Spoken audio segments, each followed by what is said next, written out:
Hey Paige, it's Steve, Harmless Rebel, and I wanted to do a quick response to your 1,000 subs contest. First and foremost, congratulations on 1,000 subs. That's a killer accomplishment here in the VC, and much deserved. Your channel's great. You have amazing taste in music. You definitely add a lot to the community, and I'm sure most feel the way I do. The prize, awesome prize idea. As soon as I heard your prize, I had to jump in. I would have done the contest anyway, but I really like your art. I've seen a couple things that you've done, and I've seen what you sent Dave, and you're an amazing artist, and like I said, you just add a lot to the community, and it's great having you. So you asked to choose a decade, our favorite decade for music. Let me tell you, that was difficult. A lot of my favorite albums and all-time favorite artists are from the 60s. Obviously, Jimi Hendrix, the Beatles. Most of my favorite Stones albums are from the 60s. All of the psych bands from the late 60s. Mountain. I'm a real big fan of Woodstock era, Leslie West and Mountain, The Doors. I mean, I could go on and on. And the 70s is a huge fan of hard rock and heavy metal. The early 70s really gave birth to that. The late 60s too, with a lot of the proto metal bands and proto hard rock bands. But the 70s is really where that came from. But I really am a child of the 80s. I was born in '76, so I really started getting into music in the 80s, and not just that. I like so many different styles of music. Most of my videos are hard rock and heavy metal, 'cause that's definitely my favorite. But I also like a lot of punk. I had a huge punk phase growing up, and I still go back to a lot of those albums, and a lot of those albums still inspire me to this day.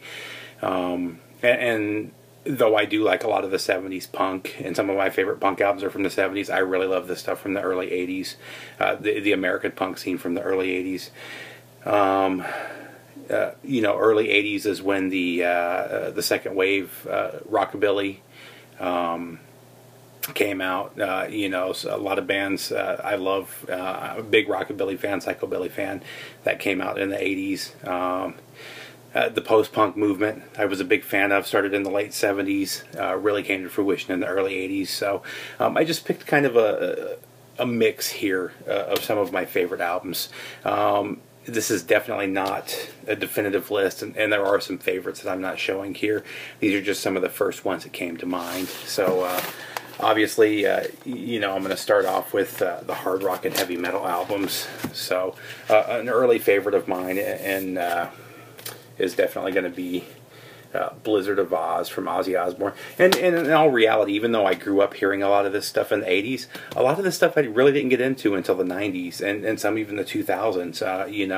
During the 80s, I was part of the MTV generation. A good portion of what I listened to is what I saw on MTV. And towards the late 80s, when I started getting into reading music magazines, that's where I started expanding on what I was listening to. And in the early 90s, when I was old enough to go into the record stores and have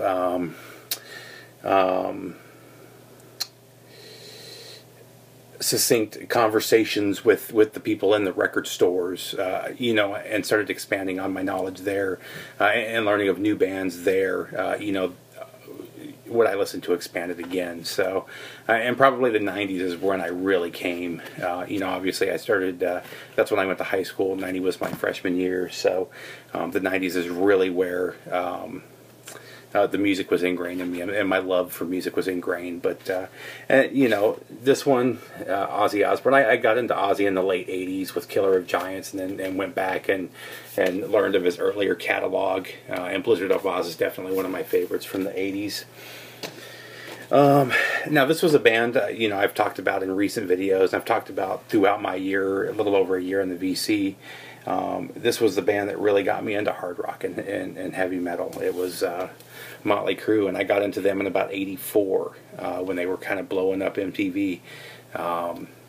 This was just recently given to me. This is Too Fast for Love. And then this band I got into in about '88 and had a huge impact on me. Metallica, Kill 'Em All. It was actually this band that made me want to play drums, listening to Tommy Lee.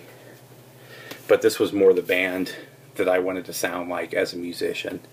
So, and even though I grew past, you know, I really liked Lars Ulrich early on as a drummer, and kind of grew past that as I got more in depth, or more into heavy metal. This one's still kind of an important album in my development. And then, as I mentioned, I also was a big fan of punk. I got into punk in probably '93, so kind of late. You know, I grew up with The Clash, and I remember The Clash and stuff from the early '80s.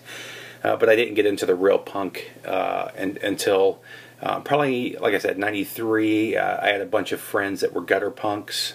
I'm not going to go into that whole thing, but they got me into some really good music, and one of the first bands that they got me into were the Minutemen. Killer band, killer album. And then as my journey progressed, I got into the DC sound. I got into bands like Minor Threat and everything else that Ian MacKaye did, Fugazi, stuff of that sort. And then, of course, there was Dead Kennedys. Huge fan of the Dead Kennedys. For a couple years there, they were by far my favorite punk band. They really couldn't do wrong in my eyes. Just every one of their albums I just loved. And again, these genres, I could go on and on. There's a dozen more punk bands that I rattle off, you know. Now, this is a band, like I said, some of the stuff I just recently got into. I just got into progressive music. You know, I've listened to progressive for a while in bands like Rush and Pink Floyd and Dream Theater for progressive metal, Tool. So there's always been progressive music that I was listening to. But I've really recently gotten deep into progressive. And that kind of led me to the neo-prog of the late 80s and bands like Marillion.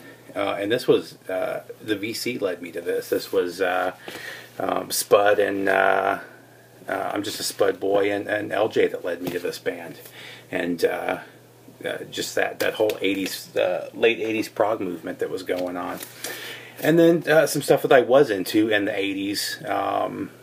They had songs that I liked. I wasn't really in depth into their, real heavy into their catalogs at the time. But some of the post-punk and some of the, what do they call them, new wave type bands, like a big one was New Order in this album I really loved.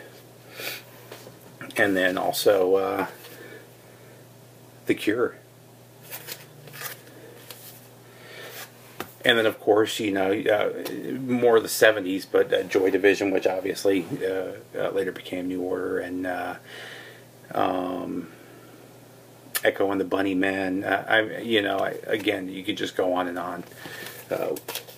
Another big one that I've talked about numerous times, the Pixies, huge. I was going to grab the Pixies, but I already had 10 albums. I didn't want to show too much. So, but the first 3 Pixies albums, 3 of the most influential albums of every band in the 90s, whether they admit it or not. Another huge one was, give me a second, I'm drawing a blank, right here. Violent Femmes. This album, this was so influential, it was so ahead of its time. This album came out in 1982. I heard this for the first time in 93, I think, maybe 94, and I thought it was a brand new album. I couldn't believe that this came out in 1982. And then I was playing this for somebody just recently, and they thought it, I think I was playing Add It Up, that song, and they thought it was a new song. I mean, this is a band, this is an album from, 30, almost 35 years ago. It's amazing. 30 years ago, sorry. And then, like I said, bands like the Stray Cats. Now, I actually prefer for the early 80s, I prefer the British bands to the American bands. I wasn't a huge fan of the Stray Cats. I was a huge fan of Brian Setzer and his guitar playing more than the Stray Cats themselves. But, a lot of the two-tone movement that was going on, a lot of the early ska bands, even bands like I'm going to draw a blank.